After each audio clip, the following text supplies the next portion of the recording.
Welcome to the People You Should Know podcast, telling the stories of people you should know and allowing their greatness to inspire everyday people.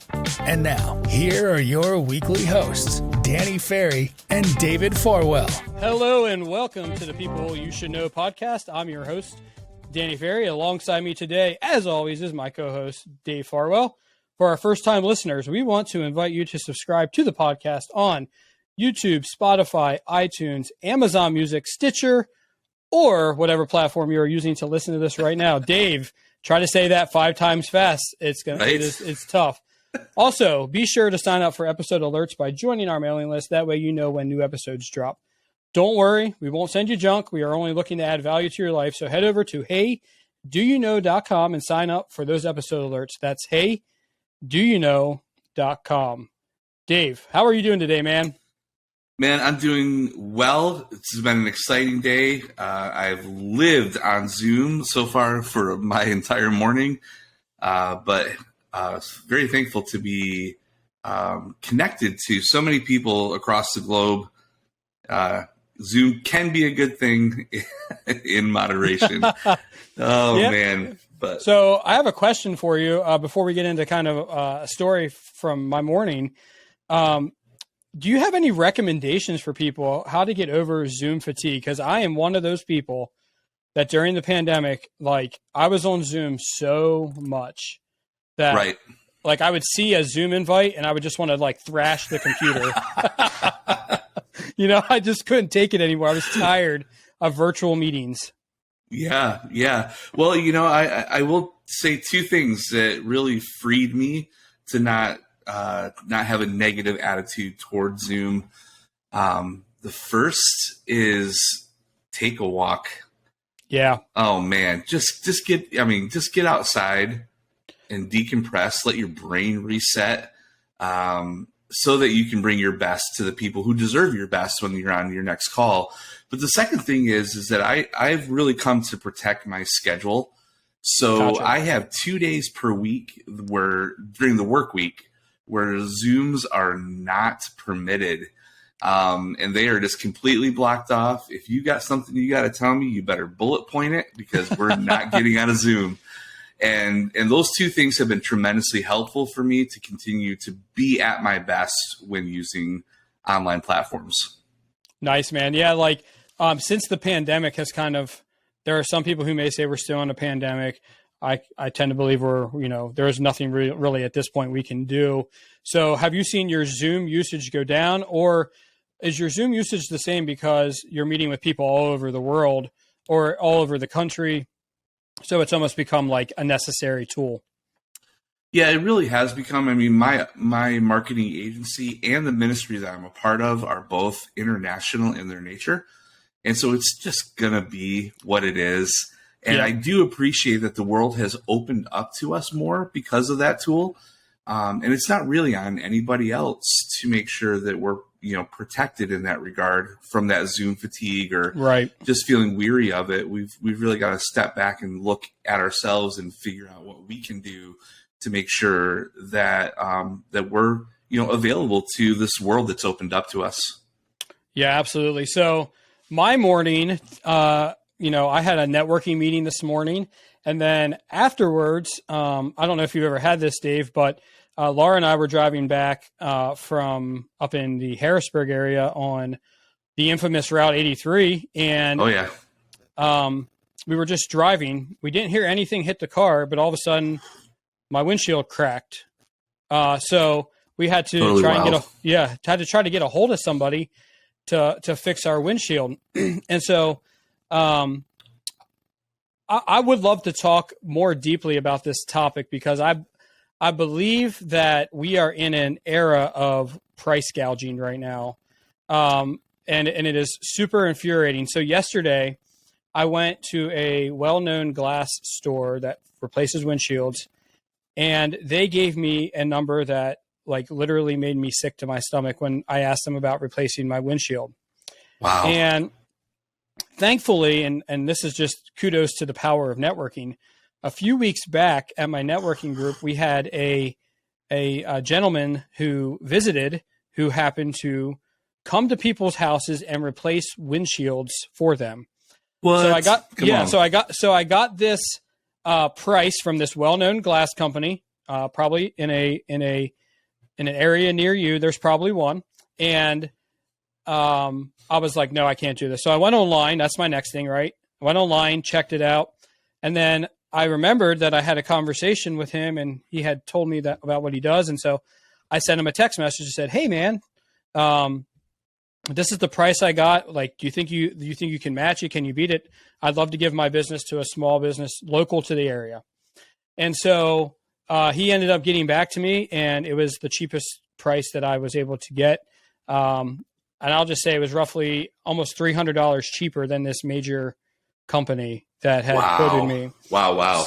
Yeah. So today he came over, and we he came, had the windshield right there in the vehicle with him, right in my driveway. He's replacing my windshield. And so here in York right now, it's about 90 degrees today with 100% humidity, and it's terrible. I mean, it's really hot. And I know you said we can keep our humidity here in the East Coast. But I really felt bad. So I walked out and I was talking with him. I said, hey, do you want a soda? Do you want some water? Got him a drink, started talking to him, just asking him about his journey. And he had told me that during the pandemic, he had, moved to the area, and that he first started trying to do a different business, and it didn't work out. And he got himself into some debt during the pandemic. And so, anyway, we were able to just talk and connect. And, I really appreciated the great job that he did. So I said, hey, let me know where I can leave you a really good review. Let me know how I can, get the word out about what you're doing. Like, I just genuinely wanted to try and help him, because his story really compelled me to that, hey, let's try to help him. And then also he's giving a great service at a great price. So anyway, I left him a review. I put a Facebook post up for anybody who follows me on Facebook, and I just really wanted to spread the word. So a little bit later, getting ready for the podcast, working on the podcast script a little bit, and doing some different stuff, I get a phone call from this gentleman. His name's Jose. He calls me, and I'm like, hey, Jose, what's going on, man? Like, did I not write the check right? Did I do something wrong? Like, what did I do is really what I was thinking. Right. And he said, hey, I'm here with somebody else. I'm fixing his windshield, and he just told me that he wants to start a business. And I just thought that you should be somebody that he talks to based off of our previous conversation. Dude, come on, man. Was so cool to me, especially this is episode 3 of our podcast. This is the thing that we were talking about. For those of you who listened to episode 1, right? Aaron Anderson talked about being that connector, being somebody that can connect one person to another. And it was the first time that I felt like, man, I am the connector now. Yeah, you are. What an incredible story, Danny. And we talked about this a little bit before the episode. It's not very often that you get such a quick and textbook result of networking and connecting with people. But man, what a tremendous gift for those of you who are listening to see such a quick turnaround, to show both sides of the effort that happens, that when we are that connector for another person, when we seek out, to make sure that we're looking out for the people that we're connecting with, how quickly they love to return that favor. It's really an incredible thing. And I'll tell you, on the flip side of the story, just real quick before we jump into our episode and our guest for today, I just had a junk removal company come out to my house just yesterday. And this is probably the experience that the majority of us have, not so much like Danny's. All right, it's like high school all over again. You're the jock and I'm the good boy, right? Get a quote over the phone, right? Quotes. Oh man. Well, I'm here for the comic relief. I'll be here all episode. Yeah. Get a quote over the phone. The people show up. They say, it could be slightly higher, depending on how many floors we have to climb to get your stuff out of the house or whatever. Y'all, it is right in my garage. You pull in my driveway, open the garage door, and there's this tiny little pile. Their quote from what they told me over the phone to what they're standing there in my driveway telling me was double. What? Double what they told me. And on the way here, they had a flat tire, and I couldn't help but think, these people are transferring their flat tire costs onto the cost of removing the stuff from my house.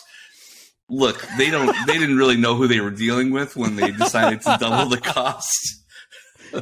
But we'll just leave it to say they left empty-handed. I got online, looked up the same landfill that they were going to be taking my stuff to, and realized their price of $238 to remove 17 items from my house is going to cost me $20 in 2 hours of my time. Oh my goodness. And so, man, Danny, congratulations on your story and your experience. And, this is the negative impact of being the right kind of person with the right heart toward people. Instead of me sharing a positive story about this junk removal company, what I'm left with is a negative review. And the reality is both the same. We are quick to share the stories of our experiences. Remember this for the clients that you're serving, those of you who are listening. The positive experience, they're going to share it. The negative experience, they're probably about 3 times as likely to share that experience. So, man, what we talk about on this episode is incredibly important for every business owner and entrepreneur out there, both the good and the bad. But Danny, let's transition, man. Let's get into who we got, because I am super excited about our guest for today. Yeah, man, I am too. And our guest for today is Hans Skillrud. So for those of you who don't know who he is, that's okay. He is the vice president of a company called Termageddon, And before he was the president of Termageddon, Hans actually owned his own digital marketing company. So for me as a digital marketing owner, that's super interesting to me, right? Like what got him out of the digital marketing game into this other game. And then also how he was able to kind of take what he learned in the digital marketing business. He grew that business, then transitioned to another business and grew that. So what networking principles did he use along the way? And the reason that his company is really important and somebody that I wanted to have on this show is because over the last 3 years, the government has begun to bring law and order to the internet. So I always kind of use the analogy that for like the last 30 years, the internet has been the wild, wild west. You could post whatever you wanted to post, however you wanted to post it, and there was no regulation whatsoever. Like Google was having a field day. They were getting all your info. They were targeting you with ads. You were buying stuff you didn't need. You didn't even know you didn't need because they had all the information on you. They knew everything. And so the government has really tried to protect people, began to put in some privacy policy laws, cookie consent. And what happened was Hans and his wife, Donata, have created this company to make it easy for everyone. I'm not just talking about big businesses. I'm talking about the little guy, which is really important. Everyone to keep their website up to date with privacy policy. So without further ado here, I want to bring in our guest, Hans Skillrud. Yeah, there he is. Hans, how are you doing today, man? Doing well. How are you gentlemen doing? Man, we are doing fantastic. Dave just told an amazing story of how a waste removal company tried to charge him 10 times the amount of what it would actually cost. So we were talking a little bit about price gouging right now and, all of that fun stuff. But that's neither here nor there because we want to hear about some different stuff from you regarding your company, regarding how you build up Termageddon. And so, and how we do price gouging. Is that absolutely? Yeah. Yes. Okay. Cool. Yes. Cool. And so, yeah, absolutely. So, before we get into our conversation with Hans, I do have to pay the sponsors a little bit. They paid a little bit to be on the show here. So let me just do this real quick, Hans, and then we'll start asking you questions. All right. Great. So the People You Should Know podcast is sponsored by Empowered Creative. Empowered Creative is a digital marketing company that helps you build a positive online reputation and increase your online leads. So are you embarrassed by the way your website looks, or do you feel overwhelmed with trying to manage your online marketing strategy? Do you want to feel confident that your online presence is having an impact? Visit empoweredcreative.co, click book a consultation, and you will be on your way to building a positive online reputation, increasing your leads, and feeling the confidence you deserve about your business's online presence. So Hans, thanks again for being here. Before we brought you on, we actually primed the audience, kind of talked a little bit about how you were formerly a digital marketing company owner, much like myself now, and that you actually transitioned over to being the vice president of Termageddon. So I just want to get a little bit of backstory here. What got you into, I want to kind of go back to the digital marketing days, if you don't mind. What got you into the digital marketing rat race? Yeah, so I guess it kind of starts before I started my agency. I was one of the first employees over at Groupon. When Groupon first started, it was kind of one deal a day for 24 hours, and a bunch of people had to get together to buy the deal. It was something I thought was pretty profound, and I started working there and had a lot of success career-wise.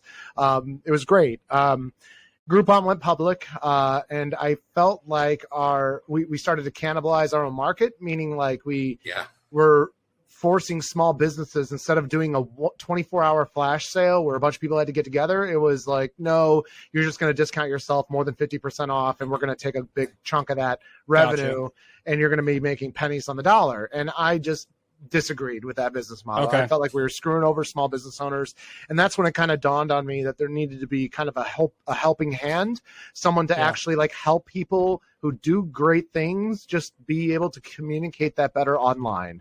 And that's what was like kind of like my passion and like why I started my agency. So I started an agency in 2012, and we were digital marketing, full scale digital marketing. As the years progressed, the team grew, and we kind of focused in on web design and software development in particular, and then partnered up with digital marketing companies in my final years.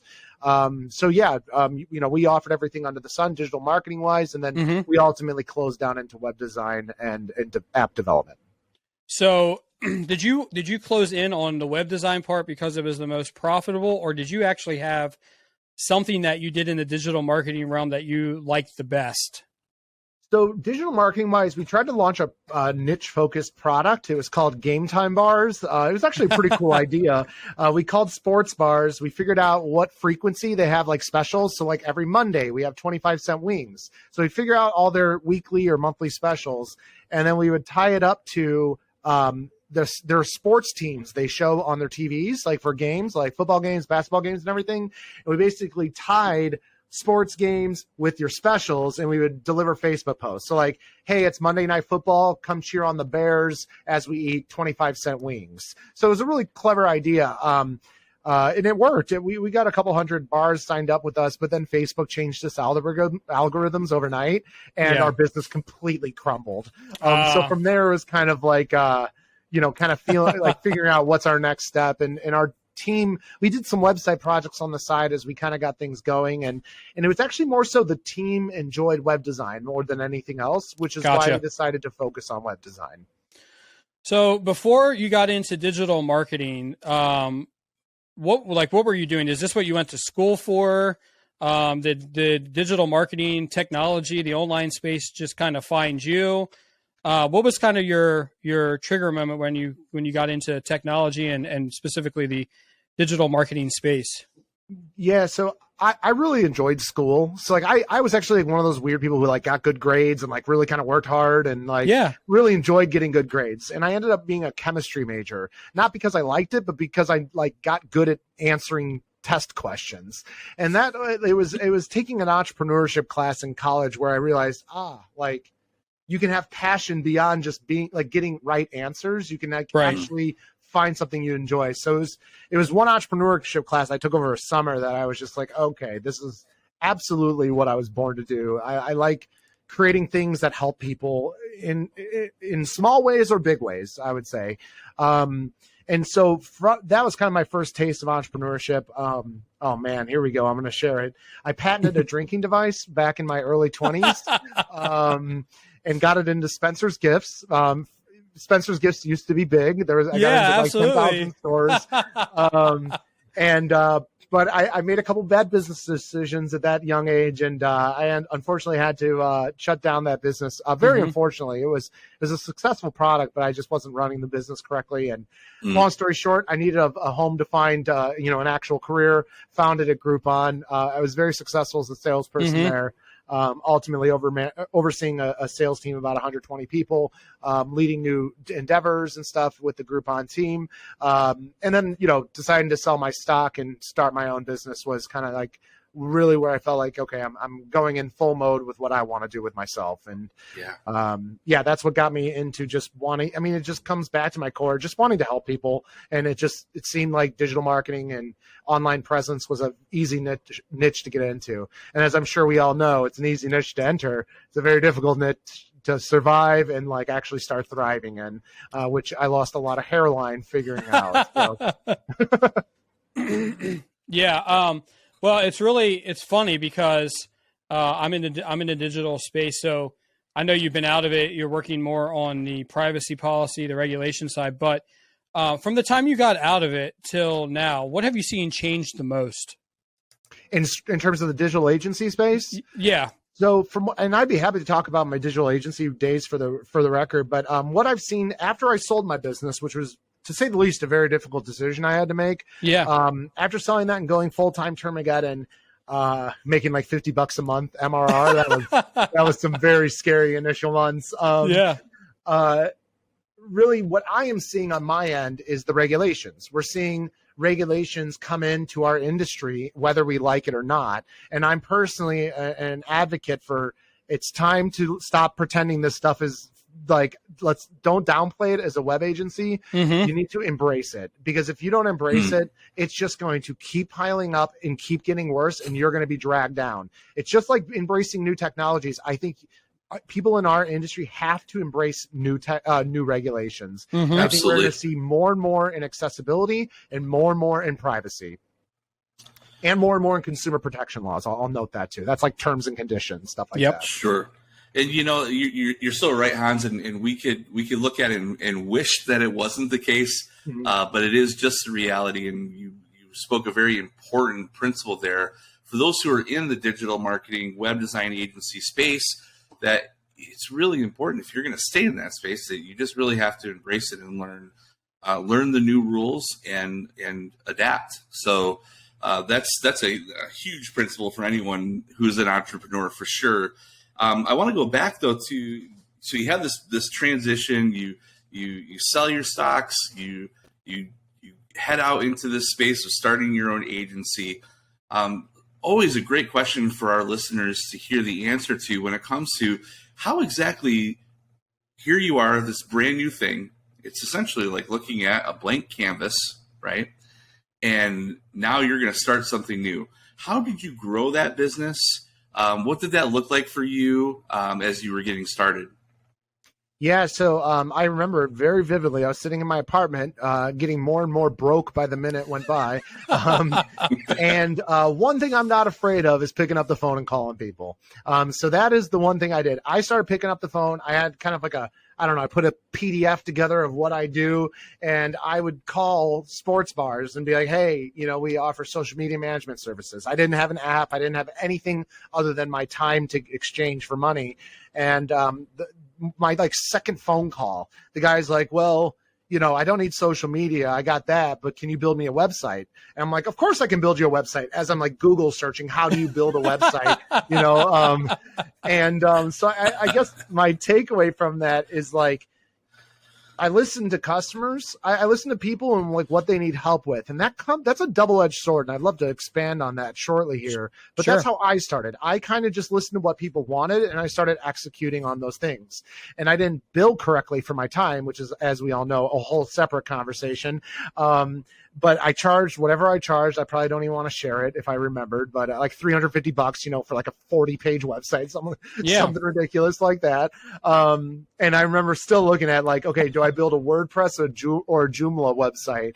And like, I just picked WordPress. Like it was a 50-50 shot in my mind, and I just happened to do WordPress. You just joined one of the biggest communities in the entire world without even knowing it. Yeah, you know what I mean? Yeah, 50-50. Like it was that search result or that search result, which I click. And anyways, I really enjoyed it. I found myself like working until like 2 a.m, just trying to figure out how to build websites. And like, I guess there was a lot of drive of like, hey, I got to figure this out. Otherwise I'm not paying for rent, and I would say it was just a downright inner, like in my core, I was just so interested in it. It seems so liberating being able to create an online presence for someone else or myself. So I was deeply motivated, I would say, even though it was, I prepped for like 5 days, and I started calling people, and the very first call was like, well, I don't want that, but do you do this? And I said, sure, so, and then boom, like the whole trajectory of my life changed. That is awesome, man. Yeah, that's how I got in. Yeah. So yeah. Go ahead, Danny. One of the questions I wanted to ask, right? You called people cold called, which, man, I've done cold calling. I've knocked doors in different professions. I used to be a supplemental insurance agent way back early in my working days, and knocked door to door, tried to sell insurance. So one of the questions I want to ask you was, did you begin to network once you started? Did you begin to network with other people, other businesses? What part did networking play in helping you grow your business once you kind of got rolling? Yeah, so the cold calling quickly ended, I would say, after a few months. Like I started to have a base of clients, and it was just proving myself to those people, where then all of a sudden their friend needs a website and their friend needs a website. Right. So, it just kind of like I made a little snowball. I made those phone calls. I just talked to people. And it turns out, like, if you're here just to fundamentally help people, most people are going to give you the time of day and listen to you. Granted, I sell privacy policies for a living, and I still stand by that statement, because like people still are interested enough in chatting with me, which is cool. Where networking really came into play is when I started having a team, and we started to have like sales strategies. And one of those strategies was like, well, we've always just tried to have personal relationships with people, and that seems to have done very well for us. How do we kind of standardize that, but not standardize it? And we felt like going to events and like meeting people and actually, we actually went to pretty hardcore degrees. We actually looked up marketing firms, found firms that did digital marketing but didn't do app development, would show up at the places we know they're going to be at, and like would listen to what they have to share. And after they get done like giving a speech or something, we'd follow up and come up to them with questions and just ask them how they're, what they think about certain things. And that spawned a relationship, and those relationships turned into leads for us, because turns out digital marketing agencies can't really do a great job unless they have a website that converts highly. Well, I can build high converting websites. So how about you send your clients to me before you start spending their money on ads? And that pitch ended up working out well. But that all came from just meeting up with people and not really having obviously we all have jobs, we all have agendas in the sense that we need to make money, but also like not forgetting the fact that you're just fundamentally here to help people. And unless you're doing that, you got nothing really. Yeah. Man, that's such a good point. I have nothing else to say to that. I just want to say that's a really powerful point, and we'll maybe round back on that here in a little bit. Cool. But yeah, powerful.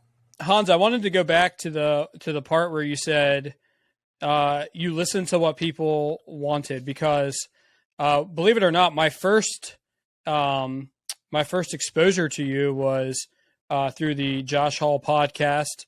And I was on that podcast as well, which was my first podcast I was ever on. But anyway, they had me go through kind of what I do in a sales situation. And one of the things that, just as a digital marketer, entrepreneur, one of the skills that I feel like people lack, and they don't even realize it, is the ability to listen. Because we always talk about, well, how do you get the lead? Well, okay, you get the lead, but then you actually have to go to that meeting and you have to let them know how you're going to be a solution to a problem. And if you're good at listening, the majority of the time, they're going to tell you how you can be that solution and make your job really easy, but we fail to listen. So can you explain to like the audience, the listeners, like the things that you listened for, how you did that, and kind of how you saw that play out? I would love to, Danny. That's actually like my hot button of hot buttons. It's one of my favorite topics of discussions. And I'll start this off with a little bit of a zinger. I would ask people in sales interviews when I was hiring salespeople, both in my agency and in Groupon days, what do you think is the most important thing a salesperson should do? And anytime someone said, listen, I'm like, they would have to screw up absolutely everything else in that interview for me not to hire them. If that's the thing they tell me, I already know I'm working with someone who I want to work with. And I think in a lot of ways, it works with development too. Like if you don't know the problem, you don't know what you're doing. Like, you know, and listening is essential to communication. It's the first part. And what I teach in sales is acknowledging, responding, and then taking action. So acknowledge, respond, act. And those three things are literally like the basis of how I operate as a human being. Like, and really what I can't help but want to share with others. Like when someone provides you feedback, whether it's positive or negative or just neutral, you need to acknowledge, you need to reiterate what they just told you to ensure that you interpreted what they said is to be accurate. That's important with like personal relationships too. You have to ensure that you understood what they said by reiterating it in your own words, and getting that confirmation. You then respond, meaning you then provide insights that maybe they weren't thinking of when they were provided that feedback. You provide your approach or your way of seeing things, and then you act. Either you ask a question that keeps the conversation going, or you get down right to it. Like, hey, if it sounds good, we can get going if you want. You set the customer, or you set the person you're talking with up to take the next step in carrying out the conversation, allowing you to recollect yourself and get ready to go through another round. But man, if you can take anything away, any listener can take this away: acknowledge, respond, ask/act. Okay. Those are like the three basics of communication in my mind.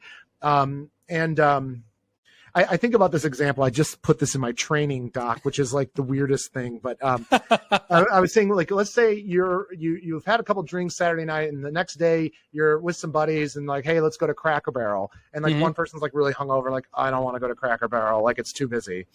Like, an example of acknowledging would be like, yeah, it's Sunday morning, it's going to be absolutely packed. Like that's going to suck.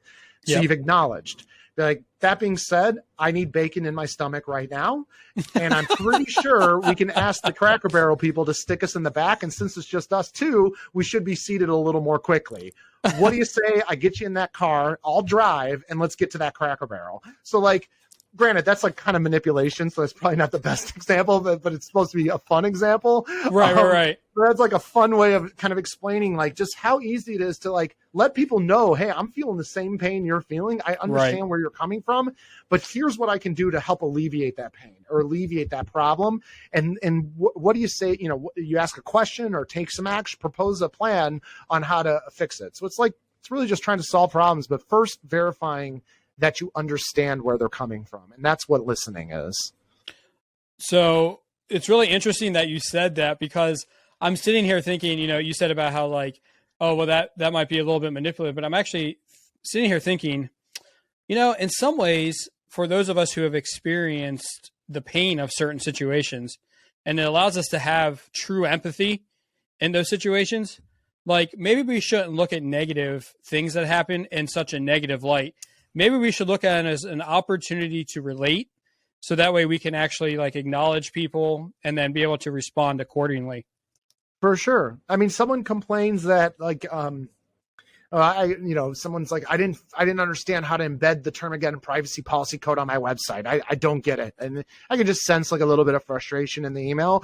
even though I know it's the easiest thing to copy and paste and I can do it, blindfolded, and I can log into this person's admin account and do it, I still take the time to let them know, like, hey, I'm so sorry that you had such a rough experience. Like, it's never fun to spend hours filling out a privacy policy questionnaire only to have difficulty embedding the code. So like, I've gotten on their level, even though they kind of came at me kind of aggressively and intense.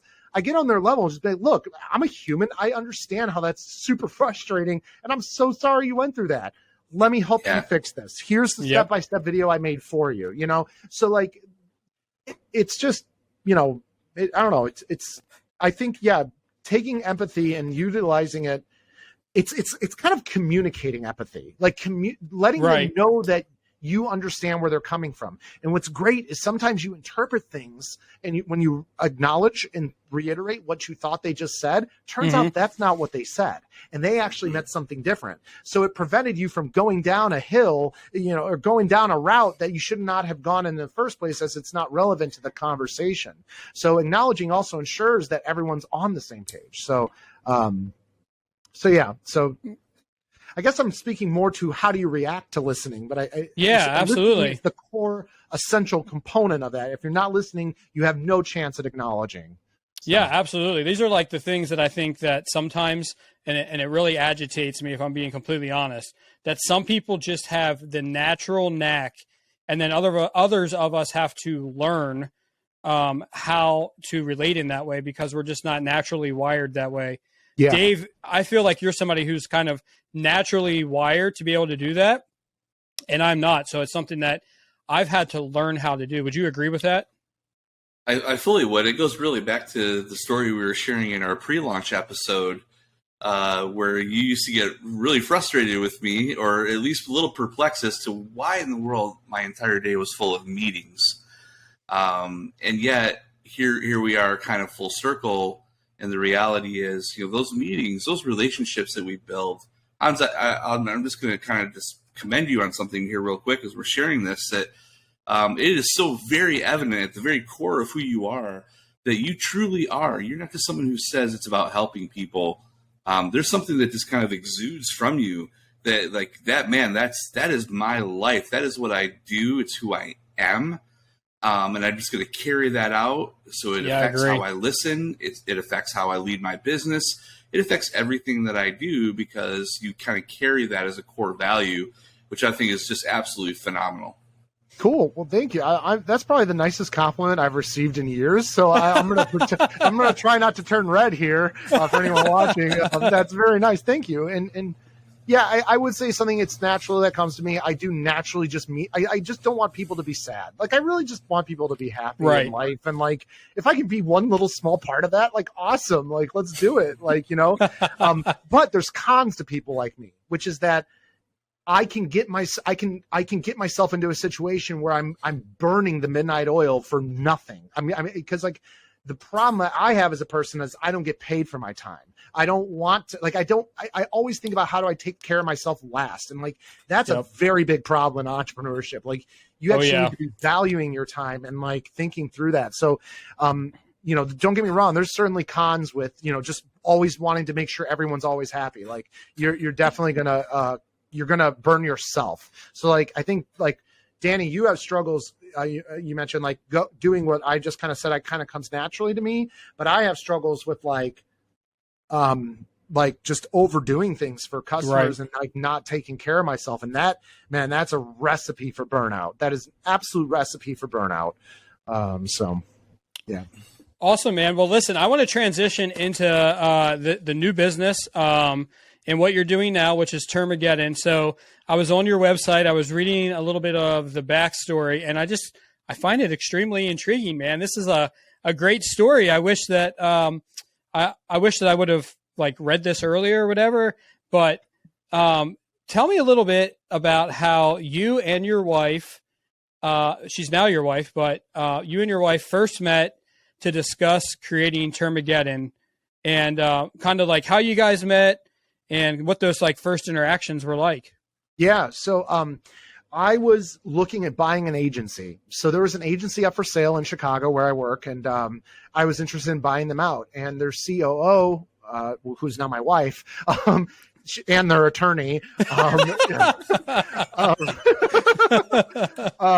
She represented them, and and long story short, I did buy out the company, and then immediately asked her out on a date. It was one of those things where I met this girl, and I'm like, who is this? Firecracker. I mean, she's an attorney, very opposite than who I am, kind of cuts the BS right down the, knows BS and just calls you out on it. And anyways, after I bought the agency, I asked her out for dinner, and she claimed she thought it was a business meeting, but she's like, I knew something was up when you showed up on time wearing shoes and jeans, because usually I just wear sweatpants. So she knew something was up. So yeah, she actually went off to do her own practice, and I just sent work her way for work we needed done, privacy policies my clients needed, and I couldn't help but notice when new laws were coming in like GDPR and stuff, that she had to quote higher and higher prices, and it was like a ticking time bomb until customers were going to have to pay $10,000 to get just a website privacy policy, and I used to copy and paste privacy policies from other client websites, like competitor websites. Mm-hmm. When a client would ask me, what should I do for my policies? I was like, all right, let's just go grab one from some competitor website. Granted, nowadays I'm like, not a good long-term strategy for any business. That's intellectual copyright infringement, but also it's just a bad idea. When is that that's just a ticking time bomb. But anyways, she shared her thoughts on why that may not be the best business strategy to just copy and paste legal docs for clients. And lo and behold, we ended up creating Termageddon. So Termageddon, we're an alternative to a privacy attorney. So we're not a legal service provider, even though Donata's an attorney and she's the chair of the ABA's e-privacy committee. Our technology that we offer is not a legal service provider. Thus, we're able to charge $99 a year for a set of auto updating website policies rather than, $10,000 a year for such a service. So, gotcha. So basically, our tool allows you to identify the laws you're required to make disclosures for. We ask you the questions that you specifically need to answer, and then our tool generates a policy with those exact disclosures. Of course, I'm getting the hiccups mid sales pitch. Hey, Hans, I have a question, and this is really it's the question that I think every listener has on their mind, and I know Davis has it, but here's the question. Okay. It's the chicken or the egg question. Yeah, exactly. The question is, we got to go back to you and your now wife. Did you guys create Termageddon before you were married, or did you get married and then Termageddon was birthed out of it? So we were dating and we created Termageddon. Okay. So we were dating, and I think even living together. Yeah, because I moved in pretty darn quick. I just knew. I was lucky. I got lucky with that one. It was like when you know. Yeah. I was just in. But so yes, we were dating. We were not married. In fact, we just got married 22 months ago. Okay. And Termageddon's been around for 6 years, so that confirms it. So we were definitely dating. And it was kind of a side project. I mean, we called the thing Termageddon. We weren't really expecting it to get to where it's gotten. Yeah. But GDPR then came, and then the UK Data Protection Act, then CCPA, and now we're staring down the barrel of 6 privacy laws going into effect next year. 36 privacy bills in America alone right now. And so, our prediction was that people not only need policies, they're going to need a strategy to keep up to date with these changes in privacy policies. And any typical small business owner is no way going to be able to afford a privacy attorney to monitor those privacy laws, along with all the other things they need to pay an attorney to do. So we were dating, we built Termageddon out together. Mm-hmm. She was actually kind of getting tired of the monotony of writing privacy policy after privacy policy too. So she had her own motivations. I just felt like the products out there, that there are other generators out there. We're not really new to introducing a generator. I think what we really focused on that no one else really did was you have to have a strategy to keep your policies up to date over time. And that's kind of what we introduced to the market. And we demonstrate that through all the blogs and bills and new laws we cover and talk about in our blog and stuff. So yeah, that was a very long-winded way to answer your question. No, that's okay. No. And so, I just want to, as a digital marketing agency owner, like I've used you guys from almost day one when I was introduced to all the legal things that were happening for the very specific purpose that you said, which was like, I can't be monitoring all the laws and all the changes that are going on as a digital marketing owner. And I know business owners can't be monitoring that as well.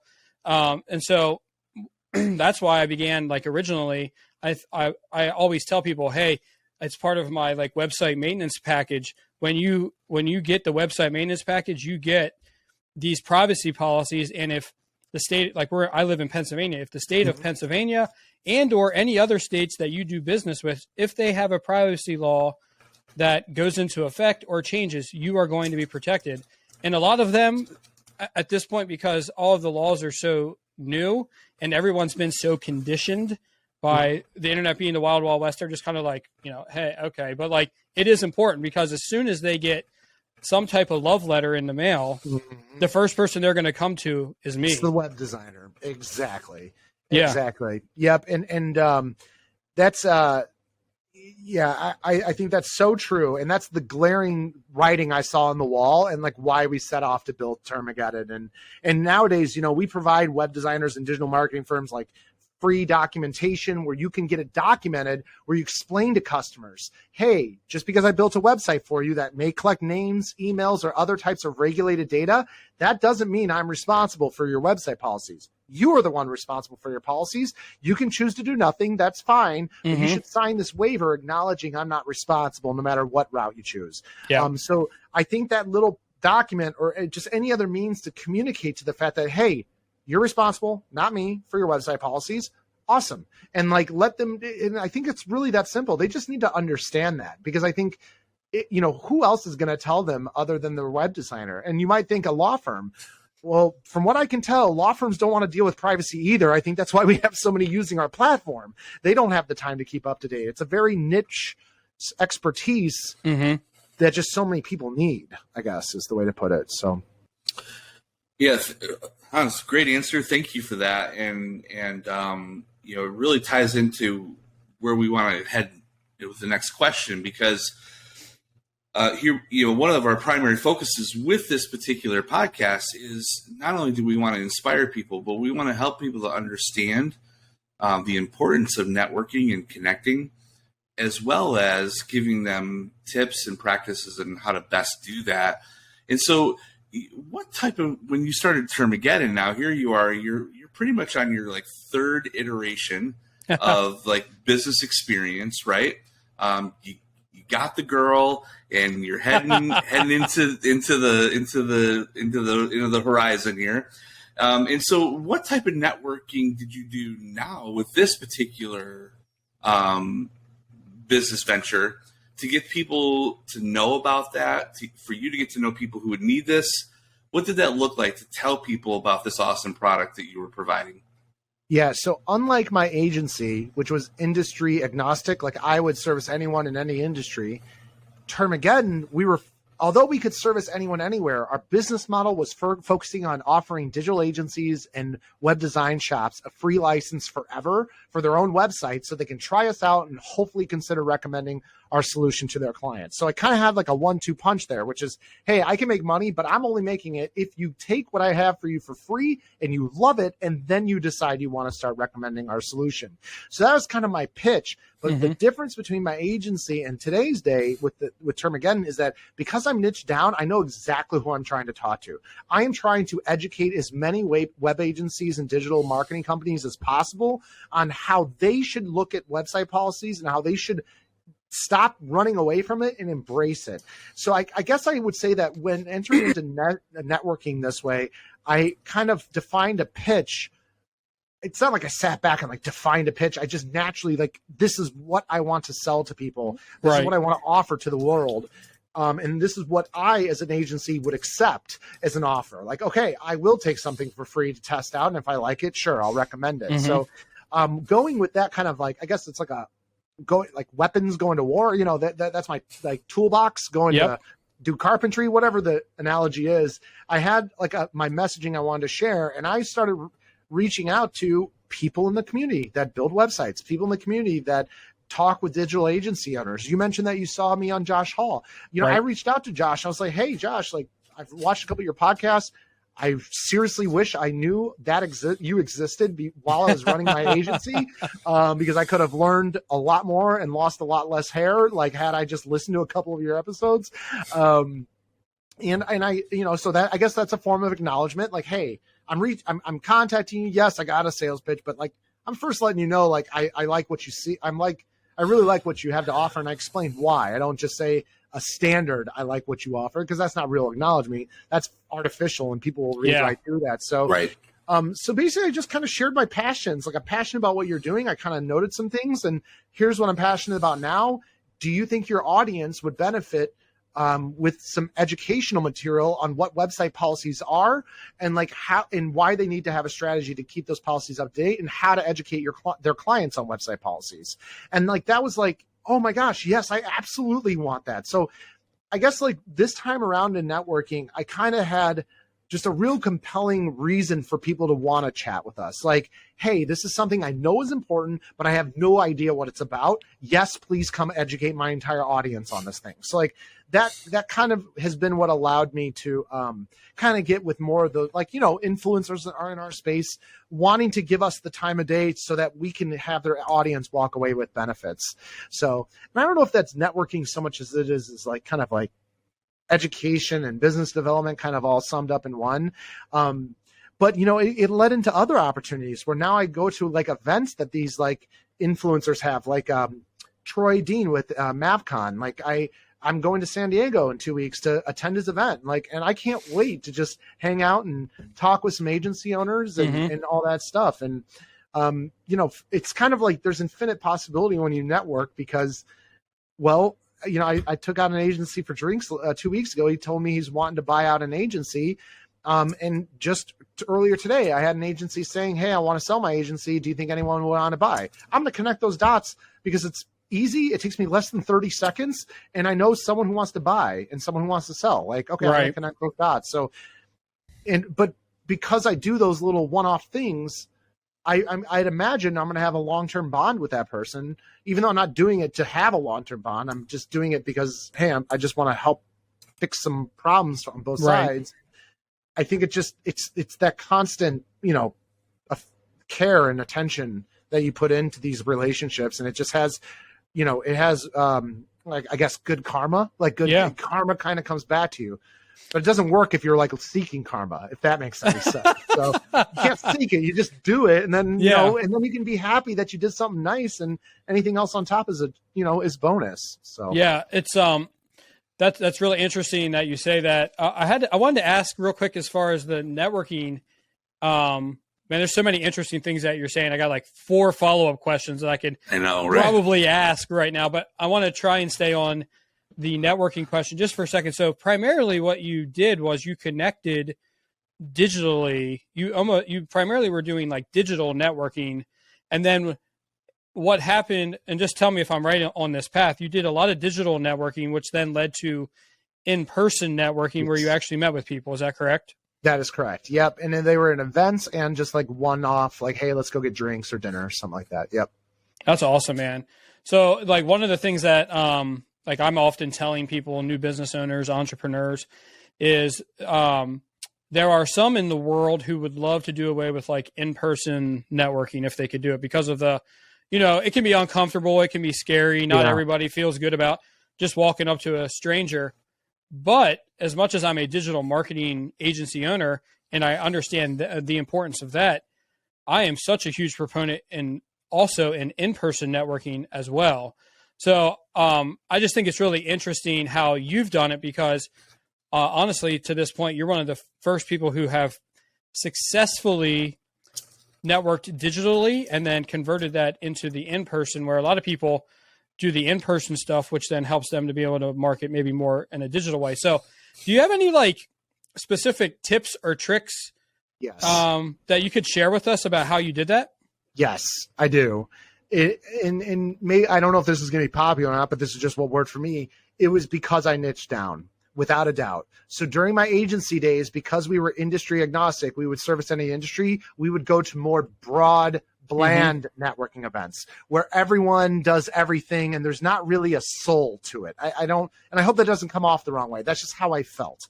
And we absolutely got deals that way, but it wasn't at the tick or the snowball effect as when we niched down. And like, really all I did is I started attending events where I had bled for 7 years how to run an agency. I had to figure out in the hardest way possible, damn near dying. Sorry for the cuss words, but like no, you're almost fine. having heart attacks. Like there would be some stressful nights.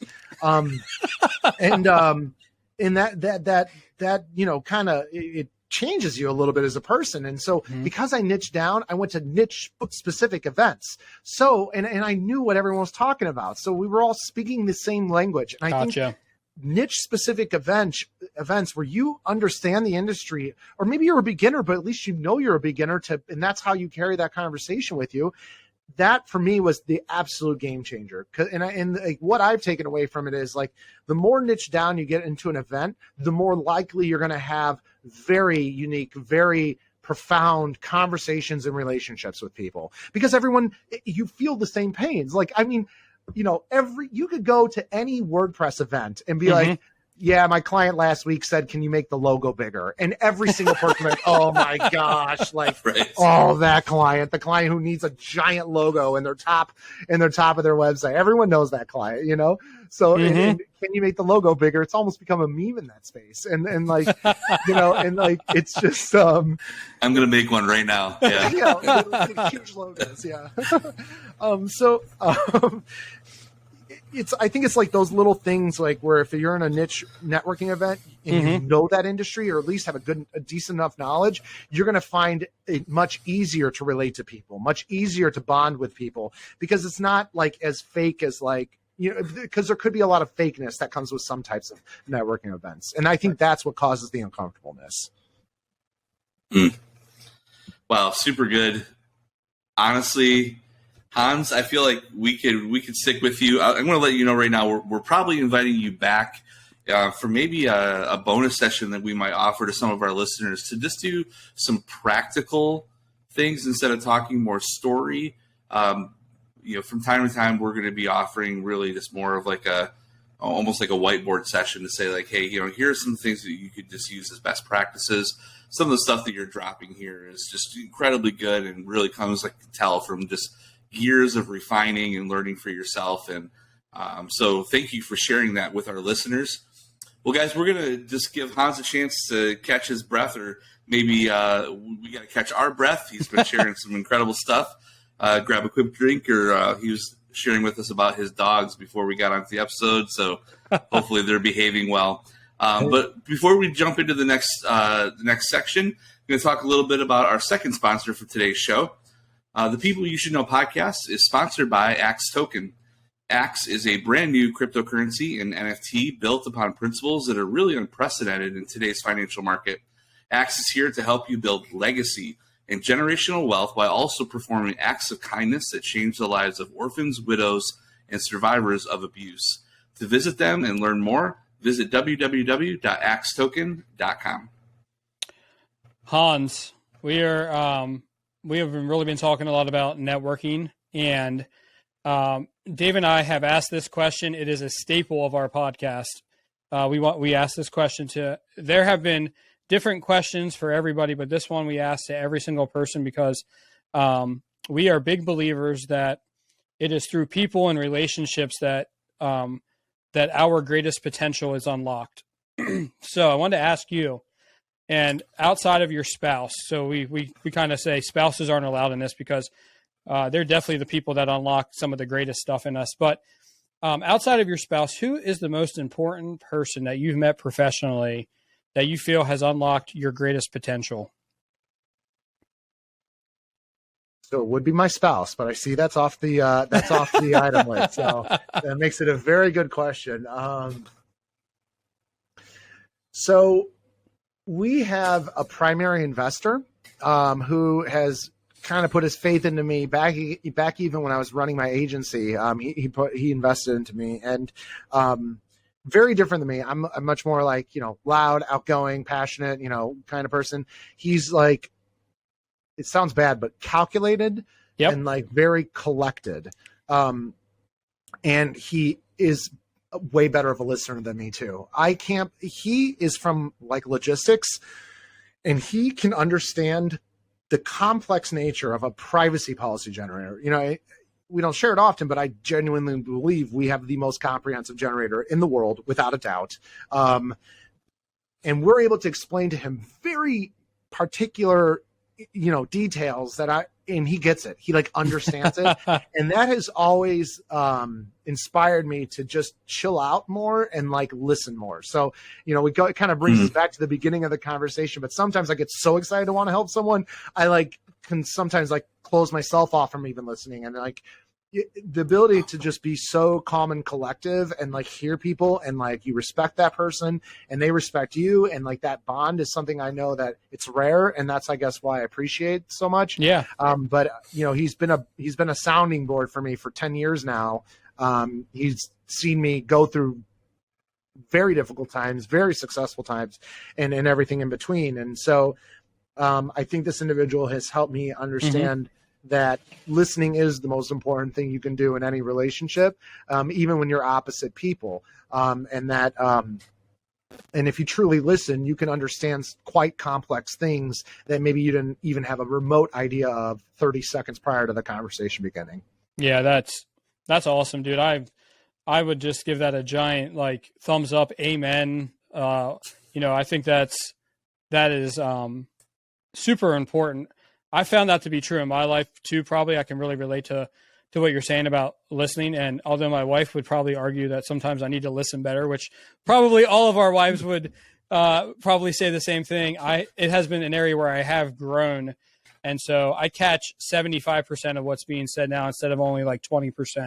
So, yeah. Hey, that's way more. That's yeah, great. Exactly. Yeah. I'm catching more information. So that's more than 3Xing. Yeah, exactly. As an entrepreneur, we're striving for 3X or more, you know? Yeah. Basically. Yeah, yes. Hey, I wanted to ask you, you know, there's always these moments I can remember and actually shared in one of the previous podcasts about a moment when I signed some really big clients, and it was kind of like my big break. So I want to ask you, when did Termageddon really get its big break? Is there a specific client that you reached out to, or a series of clients that kind of came on board and you guys were like, hey, this is happening? Yeah, I would say it was when the Admin Bar, which is a Facebook group community of WordPress designers, when the owner of the Admin Bar reached out to me, because I guess some people within that community were talking about, hey, this new thing called Termageddon is around. And I remember that phone call. I was at the train station. I was just, you know, standard Hans, like running around the place. I'm on my phone. There's a train running in the background. And this guy's like, hey, I'm from the Admin Bar. And I didn't quite understand what he was saying. But I was like, yeah, you know, I'd be happy to do a podcast or whatever. And we did one, and you know, he had like 300, 400 people in that group at the time, and he interviewed me, and like all 300 or 400 signed up the next day for our platform, and like I was like, holy moly! And that was kind of like, and that's kind of served as my home base now too, and like that group is just such an awesome group to be a part of. If you build WordPress websites in particular, as people teach you, you know, hey, don't do this, you know. Trying to help out one another. So that was kind of in my opinion, like our kind of breakout kind of experience where, you know, we're making a couple $100 a month, you know, kind of figure out how best to do this. And then someone saw what I saw with the potential of Termageddon and wanted to share it with this community. And then from there, we just kind of, I don't want to say blew up because that's just relative, but in my mind, we blew up. You know, we more than 3x'd. So yeah, that's blowing up for me. Yes. But yeah, it was that phone call that I vividly remember just being like, you know, I was just happy to talk to someone. Like, I'll talk to you about Termageddon. And I can't believe someone's calling me wanting to talk about Termageddon. You know, like, holy moly! Like, I didn't expect that to happen. That's so awesome. So yeah, I think that was a very precious moment for me. It certainly was defining in my mind. Absolutely. Wow. I mean, most people, it's like, hey, I landed a big client, or I landed, you know, a few clients, and you're like, well, you know, an extra 300-400 people. No big deal, right? Well, no, for the record, I think we were like at 200 people, 300 people. Oh my gosh! So yeah, I mean, we doubled, from that. And I guess there are financial results from it, but it was more the fact that I think, like, as I talked this out, I think it was like the fact that someone called me wanting to interview what I had to offer the world. It's almost all my career been me trying to share with people, hey, here's how I can help you. This was like the reverse. Like, hey, I heard you can help me. Can you tell my audience? I was like, oh man, yeah, absolutely. Let's do it. So yeah, super big deal.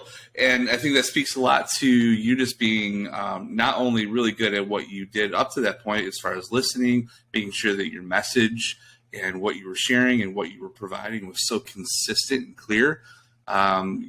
You're, by the way, I mean, just for the record, your website, I love it. And how you communicate your messaging and everything, it's super good. So well done there. Let's get a little technical here for a minute, because this is really at the forefront of why Termageddon exists. How have you seen the internet transform over the last 3 years as it's becoming more governed and regulated more tightly? What would you say about that? Yeah. So whether you like it or not, people's data is being regulated. So names, emails, phone numbers, IP addresses, that's becoming regulated under multiple governing bodies by the use of privacy laws. So privacy laws protect people. They don't really care where your business is, where your website is, where you're located, where you run your website. So if you have a website and you're collecting data from people from certain states, countries, or even continents, you may be required to comply with their laws, even though you're located somewhere else. That is a fundamental thing that people really need to like kind of soak in, which is privacy laws don't care about where your business is located. If you're collecting the regulated data of people, certain states, countries, or continents, you may be required to comply with their laws and make very specific disclosures in your privacy policy to comply with their laws. So that's really the biggest, I think that's kind of the first thing that kind of breaks open people's minds, like, which is like, oh, wow, I have a website. Yeah, I would welcome business anywhere, really. Oh my gosh, I need to comply with a ton of privacy laws. Mm-hmm. So I think that's like the biggest thing that I would want to pass off to people in terms of like, how do I just get a general concept of why privacy is becoming a big deal? Because people deserve a right. Well, it's my opinion. People deserve a right to their privacy. Right. As a small business owner, I'm extremely frustrated at the idea that if I just want to have a website, now I have to comply with a multitude of international privacy laws just to have a website up. Like, that's the part that I don't like. And obviously that's why we created Termageddon, to try to still respect people's privacy rights by providing the policies you're required to provide and the disclosures you're required to provide.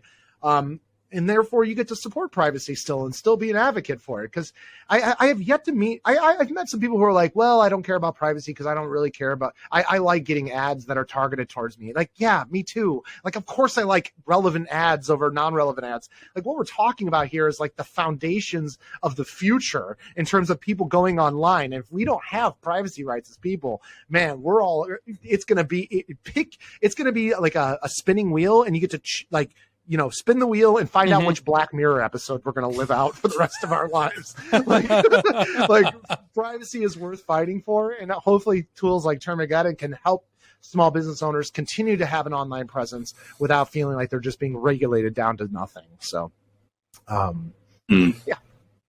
Yeah. So what would you say? I mean, you're really hinting at this, but just to give it some more direct language, what would you say to people who feel that there's just too much government overreach? How would you respond to that?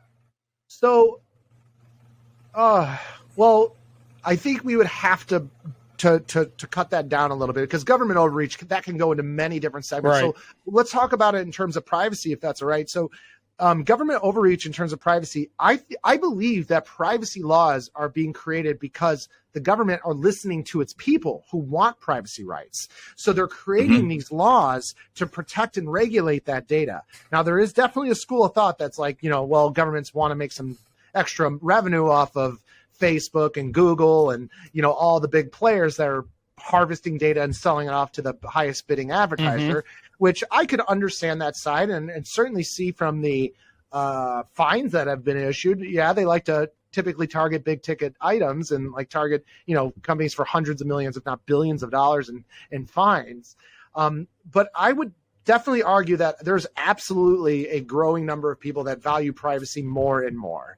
And I think it's just because consumers are wanting those privacy rights, which are why governing bodies are listening to them and creating them. So personally, I don't think it's a government oversight thing. I think it's the government listening to what people are asking them to do and creating those things. The problem with this is that every governing body is creating their own privacy laws with their own definitions, their own disclosure requirements, their own rules, their own penalties, their own everything. So in that concept of different governing bodies creating their own different stuff is what is ridiculous, in my opinion, because you're a small business owner, you want to launch a website, and now you have to understand 10,000 pages of legal documents to just have a website. And I get it. 10 years ago was the Wild West building websites and stuff, but we cannot go down the route of it's going to hinder small businesses if things aren't figured out otherwise. So I guess I say this all to say, I don't believe the government's doing this as a, how do we control more people? In fact, I'd argue the opposite. Privacy rights, governments are held to those privacy rights. They actually are held to that. And that's a whole rabbit hole we could all go down. Right now with data transfers from the EU to the US, that is a nightmare and probably worth a whole other episode. But long story short, governing bodies are held to these standards as well. So I think, to me, that symbolizes the fact that these rights are being created for the people and not for oversight. But that's just my opinion. There's probably people that disagree, and I respect that. I see the other side for sure. Well, yeah, you're working in the midst of you're basically understanding all of this for everybody. And no pressure, but also helping all of us to understand the purpose behind it. So moving kind of from privacy laws to ADA a little bit. Before we move to privacy, can I just give one piece of advice to anyone who thinks they don't share data? You go for it. All the time I hear people say, well, I don't share data, I don't need privacy policies. Well, okay, first off, that's not how privacy policies apply. Most privacy laws apply to you the moment you collect a piece of data, like a name, an email, an IP address. Like that, the moment you collect it is when privacy laws apply. And I also would bet, I will just about guarantee you are sharing data. And I'll give you a great example. And this is rhetorical, but does your website have a contact form on your contact page? Most people say yes. Okay, when someone submits an inquiry on that contact page, do you receive an email in your email inbox with that person's contact details? Yes. Excellent. You've just explained an example of sharing data from your website to your email service provider, whether it's Gmail, Yahoo, Outlook, whatever third-party email service provider you're using. You just share data with that email service provider the moment someone inquired on your website. It sent you an email, and now it's on those servers. So you share data with MailChimp, Constant Contact, HubSpot, Salesforce, Google Analytics, reCAPTCHA. So data sharing is very, very common. Selling data is what is uncommon, which I think people mix up those two words. So I just wanted to get on my high horse, and now I'm off it. I just wanted to, if I have a platform, I want to share that. Sharing data, common, you still got to disclose it. Selling data, uncommon, you still got to disclose that. Right. Too. Yeah. Well, that's awesome. I'm just going to cut this little section out because when I go and talk with clients / potential clients, I'm trying to explain to them why they need a privacy policy. And a lot of times I'll say, everybody wants a contact page, right? Everybody wants visitors to somehow be able to reach out to them. A lot of times it's a contact form. And immediately that brings me to the conversation. Well, you're collecting data. You need to let people know what you're doing with that data, because that's their right. And a lot of times people are like, well, it's just the internet, it's just a website. And a lot of times, let me just say that as a website designer and a digital marketing agency owner, this has been one of the more frustrating times, because when I got into this, I was like, I'm going to design websites. I'm going to help people get found. And more and more and more. And I say this to people all the time. It's like, I'm like 30% digital agency owner, and then like 70% like law professor trying to explain to people what is going on in the landscape. And it can lead to some frustration with certain business owners because, it's just an added thing for small businesses, and they feel like it's an attack against them rather than helping them to grow their business. I agree. And Danny, before we go into ADA, I'd love to just kind of go off that. So, what my thought would be, how do we acknowledge, respond, and ask? And the way I would acknowledge, be like, hey, look, like this stuff wasn't really a big deal 10 years ago, maybe not even 5 years ago. Like, I get it. Like, I understand that it might seem excessive and all that stuff. And trust me, I understand. I used to copy and paste privacy policies, Right. And so you get on their level a little bit, acknowledging like, yeah, this wasn't a big deal back then. And now it's, and I get why you might want to downplay it. The good news is that you're a business owner. You get to make this decision yourself. I just, feel like I have a professional obligation to let my customers know that they may be legally required to have policies, and then you take action. If it's all right with you, would you mind just signing this waiver where you just acknowledge that I told you may be legally required to have policies, and that you can check off the box saying you don't care and you understand you're not responsible, but you understand that you're choosing not to have policies and you're acknowledging you're not holding me liable. And now all of a sudden, that little conversation, like where they're trying to get you to provide legal advice, which you don't provide, you just have them sign a waiver where they just sign off saying, look, I don't want policies. And I'm actually a big advocate for that. They're business owners. They can decide what risks they want to take. Let them sign it off, though, confirming that you're not responsible for their decisions. So, yeah, and as we transition into the ADA conversation, right, in March 2022 of this year, the DOJ officially issued guidance. So for those of you who aren't aware, the ADA law went into effect, in 1990. And the first website was designed and put up in 1991. So ADA existed before websites. And for a long time, websites were not a part of the ADA conversation.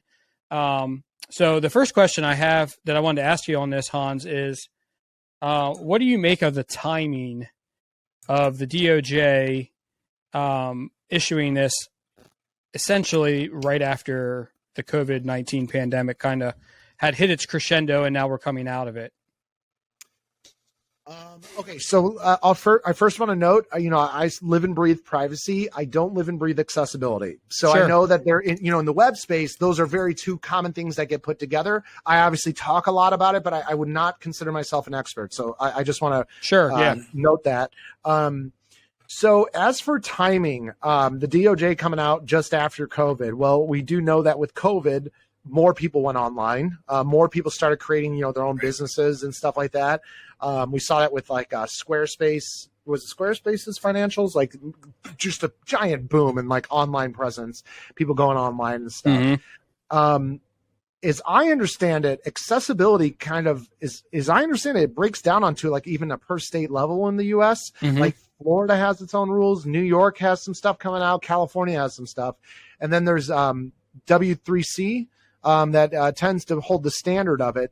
Side note, W3C has a free accessibility generator, accessibility statement generator that you can utilize to generate an accessibility statement. Awesome. But yeah, I guess I would say I don't know if it was convenient timing, inconvenient timing, or just completely like they just finally got around to it. What I do know is that with privacy, we did not see much. We saw all this stuff growing up and building up. And then COVID hit. And then like privacy became not anyone's priority. Everything kind of took a pause for 2 years. And now we're dealing with like a backlog of like brand new laws going into effect. And we're dealing with a lot.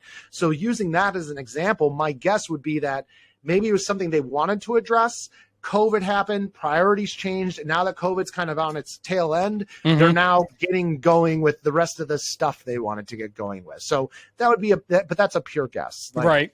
So I've done some research on this, and there have been a lot of lawsuits that have been out there. Some of the most major companies, Target, Joanne Fabrics, some educational institutions, Syracuse University. And so I've done a lot of research on this. And so I think what ended up happening, none of these actual lawsuits ended up going to court. They all settled under litigation. But my guess is that this is my own theory. I have like my own theory on this, I guess. But my guess is that COVID caused more people to go online than ever before. Out of that came more complaints. Yeah, all these issues where people that needed to be able to use these websites weren't able to use them. More lawsuits came out of that, and the DOJ said I actually think they did this to protect corporations from themselves in a way, in order to not to know what the standard is and then be able to be compliant with it. That's my theory as I've been kind of researching this a little bit. I think that's a fantastic theory, and to complement that, I can definitely say from what I've heard from accessibility, it's hard to understand what is the right thing to do and what is the wrong thing to do. Of course, there's the easy ones. There's the easy things you can do to make sure they're being done, but then there's a lot of stuff that's up for interpretation on how things are to be interpreted. So, I guess like with the DOJ setting standards, I mean, I guess that's a great thing. I mean, at least so that people know what they need to do, because if businesses are left not knowing how to do things, or like, I don't know exactly what they mean by this, you need to do XYZ, I don't understand exactly what they mean by that. Like that's the stuff that can get people into trouble when they actually very well may be trying to make their website as accessible as possible. So I could see that very well being the case. Awesome. Last question for you, and it might put you on the spot here a little bit, and I'll gladly give my opinion on this too, just so you wouldn't feel like you're on the spot. But I've had a lot of conversations with small business owners, and this really goes across probably all of these privacy policies, cookie consent, privacy policies, terms and conditions, and maybe even more for like ADA. But do you see like maybe all these policies being a civil rights issue across the board, or do you feel like maybe some of them fall into that category more than others? What do you mean by civil rights issue? So for like instance, I'll give you kind of my take on the ADA, right? Yeah. As a small business owner, I want anybody and everybody to be able to access my website, and also to have the protection that I believe they deserve by being on there. And so I almost feel like that's their right to be able to have protection when they're on my website, to be able to access my website, and to not provide that for potential customers or visitors. It almost breaks kind of that civil rights code that we've put into like the physical space. Yeah. Okay. I think that's fair. It's almost like privacy rights are a subset of civil rights. Accessibility rights are a subset of civil rights. And yeah, I would say maybe that is like kind of the overarching umbrella. Terms and conditions set the rules to using the website, like refunds, cancellations for e-commerce websites. That involves consumer protection laws, which I would imagine are kind of more of a civil rights type thing. So, I would, without being on the spot, but I absolutely lean towards yes. Yeah, that makes a lot of sense to me. Yeah, it's just we're entering a new world, so there needs to be new definitions for like what those fall into, like privacy rights, consumer protection laws, accessibility rights, stuff like that. Yeah. Yeah, and the reason I say this, or I even ask this question, is because a lot of times when I'm having conversations with clients, Dave, maybe you've ran into this too when you're talking to people, but like I'll have the ADA conversation, right? I'll say, hey, March 2022, the DOJ gave this guidance. I want to inform you. I want to be able to revisit your website. You should have, like, according to the DOJ, you should have this. And obviously I do provide them a waiver saying basically I've been educated and I'm choosing not to do this. But as the conversation goes on, for those who are willing to entertain the conversation for a long enough time without maybe getting angry about government and overreach and all that political stuff, a lot of times we end up having a conversation that ends up being like, well, doesn't it make sense that we let everybody have access to our websites the same way we do our buildings and the way that we do everything else? So that's kind of how that was birthed. And then the more that I think about it in terms of privacy policies, terms and conditions, the cookie consent, I really feel like all that kind of goes into that space. But just like when you're having an argument online, right? You're yelling at somebody behind a computer and you feel like they're not a person. I feel like we have this weird thing where we're like, well, it's the online space and people aren't behind what's going on there. So that's kind of my overarching theory on all of these policies. And I actually think it's like either the next, or without us even knowing it, it is a civil rights movement that is happening. Yeah, it's interesting. It's amazing how you can get stuck into one of those, whether it's accessibility, ADA, or privacy or consumer protection laws, and you can spend your entire career and focus on just one of those three pillars. Yeah. What I can definitely say is I definitely do not believe there's an overarching entity that's kind of ensuring all these things get created. I think these are just consumers requesting these things to be created. And that is and the government's just simply responding and doing what governments do, which is creating the regulations that people are asking for. Not to mention it gives them a job. And, we all know that governments love to have as many jobs as possible. So, yeah, absolutely. They've opened up a whole new branch of my business. In the digital marketing space, we have a whole new subset of things that we offer now that can help because of these regulations. Absolutely. Yeah. Yep. And granted, I get it. Small businesses are not expecting to hear that it's going to cost an extra 50, your website quote's going to be twice as much if you want to address accessibility.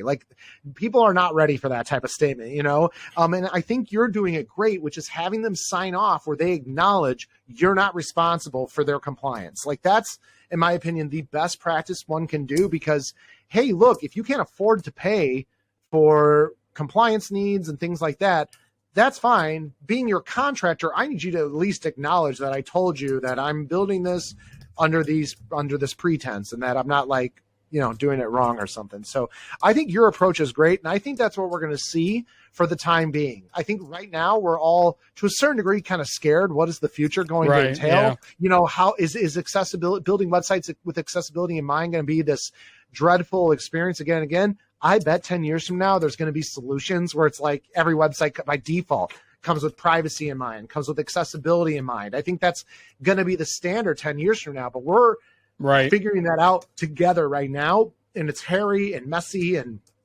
tough. So I guess I have faith in the fact that we're all a smart enough group of people. We're going to figure out how to do this reasonably affordably for small business owners. Because right now, in my opinion, being a web designer, and then telling your client, hey, if you want this, it's going to cost you $5 extra grand. And they're just like, man, is this person trying to sell me? Are they, what are their intentions? It's all we're trying to do is help you, but you don't want to, acknowledge it. I feel like web agencies got it tough right now.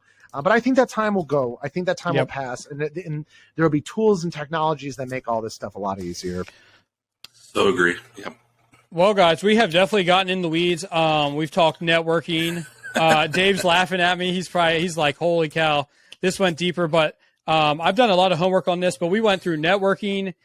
We talked about Hans's journey from digital marketing agency owner to then selling that agency, finding the love of his life, creating Termageddon, and just really hopefully helping everyone understand the importance of networking, and then also becoming a little bit more educated on privacy policies, really just having a greater understanding of why they are necessary, what the government is trying to do.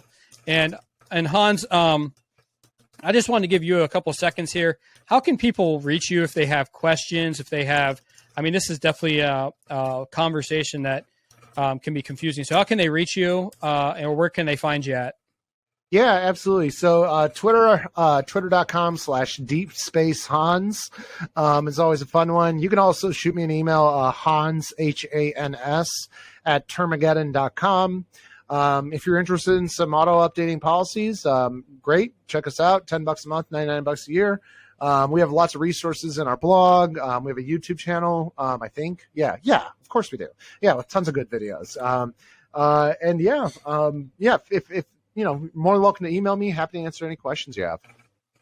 Fantastic. Well, thank you to everybody for joining us this week on the People You Should Know podcast. A very special thank you to today's guest, Hans Skillrud, for sharing his journey with us. Make sure to never miss an episode of the podcast by subscribing to our mailing list at heydouyknow.com. That's heydouyknow.com. On next week's episode, we will be chatting with someone from my old Kentucky home. I'm super excited about this. Jason Epperson. Jason is going to talk with us about how he's been able to network and connect to draw talent from Hollywood to Central Kentucky to shoot thousands of commercials for brands you and I know very well. So thanks again. Thank you for joining the People You Should Know podcast. We hope that today's episode has inspired you to connect with others and unlock your greatness. Until next time, see y'all. Thanks for listening to the People You Should Know podcast. Do you know somebody amazing? Do you wish everyone knew about them? We can't wait to hear from you. Drop by one of our social pages and send us a message with your nominee to be a featured guest on People You Should Know.